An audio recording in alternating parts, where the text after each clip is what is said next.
Today is January 31st, 2001. This is Dan Gritsko and I am looking at our house today. We have about 3 inches of snow so far.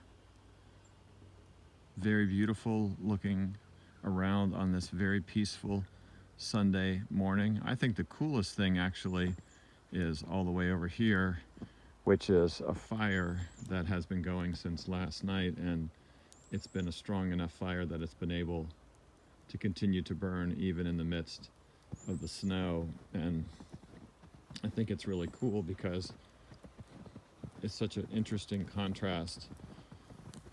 Almost everything around is white, but this morning watching this neat crackling fire here is pretty cool, and you see the colors and the sound.